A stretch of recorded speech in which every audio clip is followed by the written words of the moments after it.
اعوذ باللہ من الشیطان اللعین الرجیم، بسم اللہ الرحمن الرحیم۔ خداوند متعال جو سورہ انعام کی آیت نمبر 54 میں ارشاد فرما رہا ہے وَإِذَا جَاءَكَ الَّذِينَ يُؤْمِنُونَ بِآيَاتِنَا، پس وہ لوگ جو ہماری آیات پر ایمان لاتے ہیں جب وہ آپ کے پاس آتے ہیں فَقُلْ سَلَامٌ عَلَيْكُمْ، تو آپ کا وظیفہ یہ ہے کہ آپ انہیں کہیں سلام علیکم۔ کیوں؟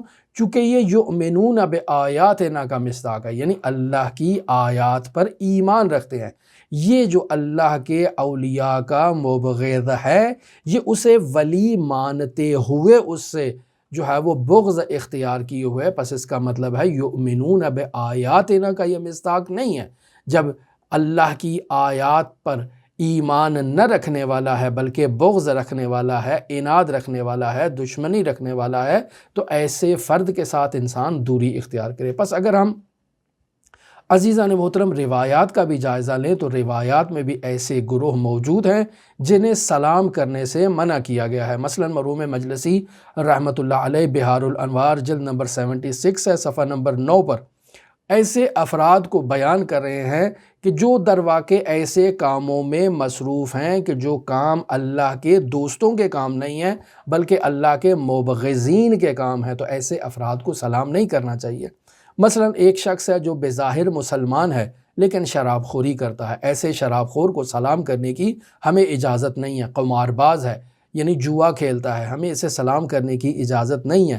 مثلا ربا خور ہے، ہمیں اسے سلام کرنے کی اجازت نہیں ہے۔ وہ افراد جو علنی طور پر فسق و فجور میں مبتلا ہیں اور اولیاء الہی کے ساتھ عناد کرنا، بغض رکھنا، یہ بھی فسق و فجور کا مصداق ہے۔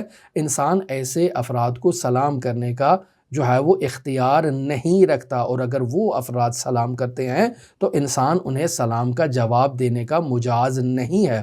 اور اسی طرح روایات میں وہ افراد جو نماز پڑھ رہے ہیں انہیں سلام کرنا بھی مکروہ ہے، کیوں؟ چونکہ سلام کا جواب دینا واجب ہے، اور یہ ایک ایسی کیفیت میں اللہ کی عبادت میں مصروف ہے اور یہ ممکن ہے آپ کو جواب نہ دے پائے۔ البتہ طریقے بیان کیے گئے ہیں، ممکن ہے اس شخص کو وہ طریقہ ہی نہ آتا ہو، آپ اس سے سلام کریں اور یہ نماز کے اندر پھنس جائے، ممکن ہے نماز کو توڑ کر آپ کے سلام کا جواب دے، تو آپ جو ایک ثواب کرنا چاہ رہے ہیں اس کے برعکس آپ نے جو ہے وہ ایک گناہ کر دیا اور اس کی نماز کو توڑنے کا باعث بنے۔ لہٰذا ایسے فرد کو سلام کرنا مکروہ ہے۔